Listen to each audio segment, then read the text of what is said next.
నమస్తే, welcome to Telugu రాజ్యం. ఈరోజు మనతో ఒక ప్రత్యేక అతిథి ఉన్నారు. ఆయన ఉమ్మడి ఆంధ్రప్రదేశ్ రాష్ట్రానికి హోంమంత్రిగా పనిచేసిన శ్రీ ఎంవి మైసూరారెడ్డి గారు. వారితో తాజా రాజకీయాల గురించి చర్చిద్దాం. సార్ నమస్తే. నమస్తే సార్, కూటమి పార్టీలు అయితే తమ రాజ్యసభ అభ్యర్థులను అయితే ప్రకటించేశాయి. జనసేన నుంచి అయితే లింగమనేని రమేష్ గారిని అభ్యర్థిగా ప్రకటించారు. ఇంకా టీడీపీ నుంచి అయితే చింతకాయల విజయ్ అయ్యన్న పాత్రుడు గారి కుమారుడు, తర్వాత సానా సతీష్, తర్వాత మరొకరు భాష్యం రామకృష్ణ అంటున్నారు. సో వీళ్ళందరినీ చూస్తే కూడా ఎక్కువ పారిశ్రామికవేత్తలే ఉన్నారు. దాదాపు 4 ఆర్థికంగా స్థితిమంతులు. ఆయన పాత్రుడు కుమారుడు ఒక్కళ్ళే వీళ్ళతో కంపేర్ రాజకీయ కుటుంబం. సో గతంలో చూస్తే రాజ్యసభ సభ్యులంటే ఒక ఇంటలెక్చువల్స్, తర్వాత ప్రజా సమస్యల గురించి అనర్గళంగా మాట్లాడే వ్యక్తులు, లేదంటే దేశానికి ఒక ఇంటలెక్చువల్ సంపదను అందించే వ్యక్తులు, ఒక డైరెక్షన్ ఇచ్చే వ్యక్తులుగా చూసేవాళ్ళు. వాళ్ళనే రాజ్యసభకు పంపించేవాళ్ళు. కానీ ఇప్పుడు చూస్తే అన్ని రాష్ట్రాలు అలానే అన్ని పార్టీలు కూడా పారిశ్రామికవేత్తలను ఎంచుకుంటున్నాయి. అంటే రాజ్యసభ సభ్యుడు అనే ఒక డెఫినేషన్ అయితే మారింది. తర్వాత రాజ్యసభ యొక్క పర్పస్ కూడా సర్వైవ్ అవ్వట్లేదు అనేది ఒక వాదన ఉంది. సో దీని గురించి మీ విశ్లేషణ ఏంటి? ఇప్పుడు నువ్వు అన్న దాంట్లో నేను దీన్నే చేయలేను. ఓకే. ఎందుకంటే గతంలో లోక్సభలో బిల్లులు పాస్ అవుతాయి కదా, ప్రజలు ఎన్నుకున్న ప్రతినిధులే ఉంటారు. పాస్ అయినాక రాజ్యసభకు వచ్చేసరికి ఇంటెలెక్చువల్స్ ఉంటారని, ఓహో సబ్జెక్టుకు సంబంధించిన ఇంటెలెక్చువల్స్ ఉంటారని. ఇంటెలెక్చువల్స్ దాంట్లో తప్పులను ఏమన్నా ఉంటే ఏలెత్తి చూపించడానికి అవకాశం ఉందని మేధావుల సభ పెట్టినారు. రాజ్యసభ అంటే మేధావుల సభ. ఇది స్లోగా ఉండంగా ఇక్కడ ఉన్న రాజకీయ పరిస్థితులను చెప్తుంది కదా, గుడ్డు ముందా పెట్ట ముందా అంటే ఏం చెప్పలేనిది వచ్చింది. ప్రతి రాజకీయ పార్టీకి అవసరాలు ఉన్నాయి. ఇప్పుడు ఆంధ్రాలో ఎంపిక చేసిన 4 కూడా ఒక్క అయ్యన్న పాత్రుడు కుమారుడు మాత్రం రాజకీయ కుటుంబం నుంచి వచ్చినట్లు కనపడుతుంది. మిగతా వాళ్ళంతా ఇండస్ట్రియలిస్టే ఉన్నారు. ఏది జనసేన పార్టీలో అయినా ఇండస్ట్రియలిస్టే, మిగతా 3 కూడా 2 కూడా ఇండస్ట్రియలిస్టే. ఒక్క ఆయన పాత్రుడు కుమారుడు మరి ఆయన రాజకీయ కుటుంబం నుంచి వచ్చిన వ్యక్తి. ఇది మొత్తం దేశం అంతా అట్నే తయారైంది. చెప్పింది కదా, వ్యవస్థే మారిపోయింది. ఎన్నికల్లో ధన ప్రభావం వచ్చేసరికి వ్యవస్థలు మారిపోయినాయి. ఇది మంచి, ఇది చెడ్డ అనే దానికి లేదు. గతంలో అయితే రాజ్యసభలో ఎమినెంట్ పీపుల్ ఉంటారు. వ్యవసాయం అనుకోండి, వ్యవసాయం మీద కొంచెం కృషి చేసిన వాళ్ళు ఉంటాన్నారు. ఏదైనా వ్యవసాయం మీద బిల్లు వచ్చిందనుకో, దాన్ని తప్పులను వేలెత్తి చూపించగల అవకాశం ఉంటుంది. కాకపోతే ఇప్పుడు మీరు చూస్తుండే సభలు వేరు. లోక్సభ కానీ రాజ్యసభ కానీ అక్కడ జరిగే చర్చలు సరళి వేరు. ఎందుకంటున్నానంటే చాలామందికి పార్లమెంట్ వ్యవహార సరళి తెలియక మాట్లాడుతుంటారు. ఈయన గతంలో సంస్కరణలు చేపట్టినప్పుడు పార్లమెంట్లో కూడా స్టాండింగ్ కమిటీస్ అని తీసుకొచ్చినారు. ఒక్కొక్క సబ్జెక్ట్, అగ్రికల్చర్ ఉంది, ఒక స్టాండింగ్ కమిటీ ఉంటుంది. దాంట్లో అన్ని పార్టీలకు సంబంధించిన వాళ్ళు ఉంటారు. ట్రాన్స్పోర్ట్ ఉంది, దానికి ఒక స్టాండింగ్ కమిటీ ఉంటుంది.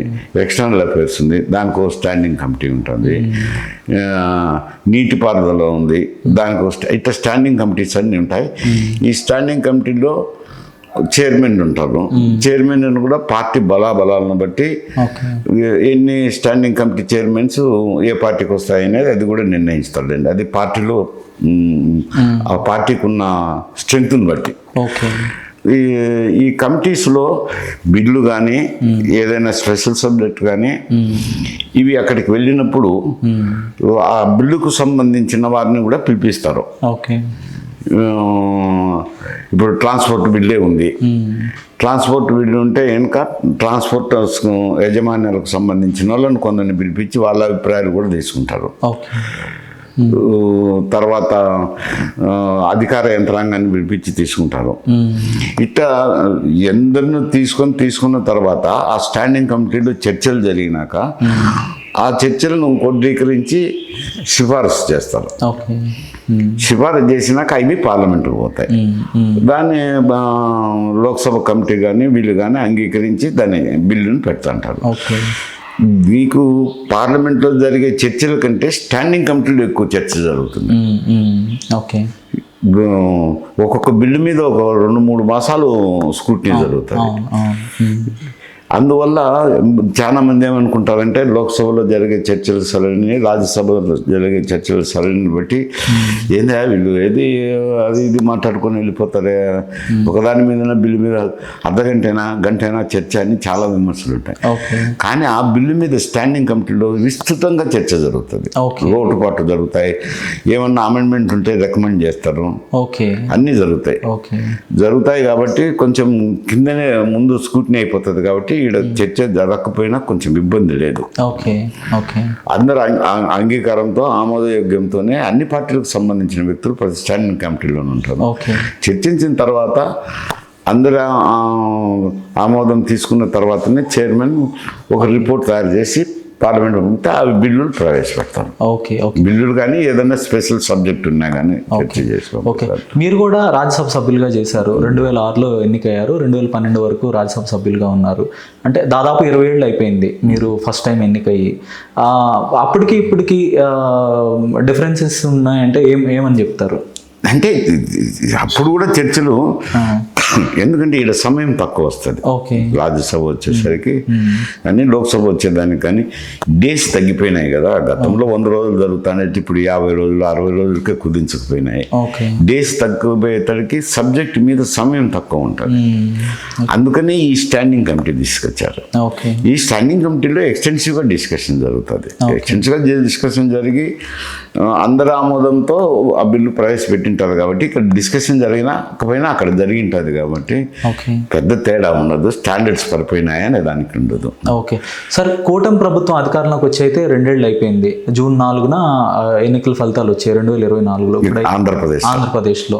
ఇప్పుడైతే 2 ఏళ్ళు అయిపోయినాయి. సో ఈ 2 ఏళ్ల పాలన గురించి విశ్లేషణ చేయాలంటే ఏమని చెప్తారు? ప్రజల ఆకాంక్షలు నెరవేరినాయా? ప్రజలు ఏ ఉద్దేశంతో అయితే ఎంచుకున్నారో కూటమి ప్రభుత్వాన్ని, సో అవన్నీ జరుగుతున్నాయంటారా, ఏమంటారు? ఇప్పుడు గతంలో వైఎస్ఆర్సీపీ ప్రభుత్వం ఉన్నది. ఆయన అప్పుడేదో ఆ పీకే అని ఎవరో కన్సల్టెంట్ వచ్చారు కదా, ఆయన ఏదో నవరత్నాలన్నీ 9 స్కీములు ప్రవేశపెట్టినాడు. అప్పటికి కొంచెం ఆర్థిక పరిస్థితి అప్పులు ఉన్నాయి అనుకోండి, ఆ మేరకు ఇంత అధ్వానంగా లేదు.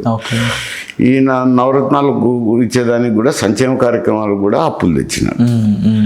ఇప్పుడు దాదాపు 11 లక్షల కోట్ల రూపాయలేమో అప్పులు ఉన్నాయి, ఇది దిగిపోయినాటికి. ఇప్పుడు వారా వచ్చింటుంది. 11 లక్షల కోట్లకు 55,000 కోట్లు సంవత్సరానికి వడ్డీ కంతులు కట్టాల్సిందే. కడితే ఏమవుతుందంటే 1,30,000 1,40,000 కోట్ల ఆదాయం వస్తుంది అక్కడ. ఒక 55,000 కోట్లు వడ్డీలు కంతులకే పోతే ఎంత ఉంటుంది? ఏదో 90,000 కోట్లు ఎంతో ఉంటుంది. ఈ 90,000 కోట్లు శాలరీస్, పెన్షన్స్ ఇవి తప్పవు కదా, జీతభత్యాలు కానీ పెన్షన్స్ కానీ తప్ప పోతే 10,000 20,000 కోట్ల కంటే ఎక్కువ మిగలడం లేదు. ఇప్పుడు ఈయనున్నప్పుడు కూడా కూటమి ప్రభుత్వం వచ్చే ముందర కూడా ఇటువంటి కన్సల్టెంట్ ఉన్నారు. వీళ్ళకు 6 హామీలు ఇచ్చారు. వీళ్ళు 6 హామీ ఇచ్చారు, సూపర్ 6 అన్నారు. ఇప్పుడు 6 హామీలు 2-3 అమలు జరుగుతున్నాయి ఆంధ్రప్రదేశ్లో.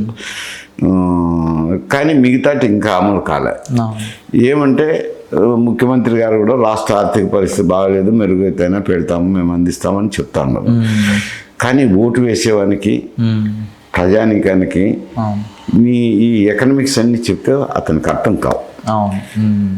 ఏమా జగన్మోహన్ రెడ్డి ఉన్నప్పుడు అప్పులున్నాయో సప్పులు తెచ్చినలో ఆయన చెప్పిన కాడికి ఇచ్చినారు కదా. ఈయనేది ఇంకా లేదు, 3 ఇచ్చినారే, 2 ఇచ్చినారే అనేది అయితే విమర్శలు అయితే వినపడుతున్నాయి ప్రజలు. అవి హామీలు ఇచ్చినట్టు నెరవేర్చకపోతే మాత్రం కూటమికి చెడ్డ పేరు వస్తుంది. ఈ నెరవేర్స్తే ఓట్లు వేస్తారంటే అది కూడా రేపు పొద్దున పరిస్థితులను బట్టి ఉంటుంది. ఇప్పుడు ఆయన నవరత్నాలు ఇంప్లిమెంట్ చేసినా ప్రజలకు అందుబాటులో లేకుండా పోయినాడు, ఇతర అభివృద్ధి కార్యక్రమాలు లేకుండా పోయినాయి. పోయేతలకి ఆయనకు వ్యతిరేకంగా తెలిపించినారు. ఇప్పుడు ఇవన్నీ చేసే తల్లికి ప్రజలను దృష్టిలో పెట్టుకొని చేయాలా, ప్రజలకు అవసరాలు ఏముండే తెచ్చాల్సిందే, ప్రజలకు చెప్పిన కార్యక్రమాలు అమలు చేయాల్సిందే. ఓకే వీటిని మ్యాచ్ చేసేదానికి డబ్బులు సాగడం లేదు, అది ఇబ్బంది ఉంది ఆడ. ఓకే ఓకే దానివల్ల చెడ్డ పేరు అయితే వస్తుంది. ఓకే ప్రస్తుతం అయితే కొంత ఆ పరిస్థితి అయితే ఉంది. సో నెక్స్ట్ 3 ఏళ్లలో ఎలా టర్న్ తీసుకుంటుంది అనేది వీళ్ళు డబ్బులు రావాలా, దాంట్లో అమలు చేయాలా, అభివృద్ధి కార్యక్రమాలు చేయాలా. ఓకే ధన్యవాదాలు సార్. హలో, తెలుగు రాజ్యం ఛానల్ చూస్తున్నారా? సామాజిక రాజకీయ జీవన చిత్రణే తెలుగు రాజ్యం. అతిశయోక్తులు అసత్యాలు ఉండవు. రాజకీయ కోణం కాదు, ప్రజా కోణమే కొలబద్ద. తెలుగు రాజ్యం వీక్షణ మీ ఉత్తమ అభిరుచికి నిదర్శనం.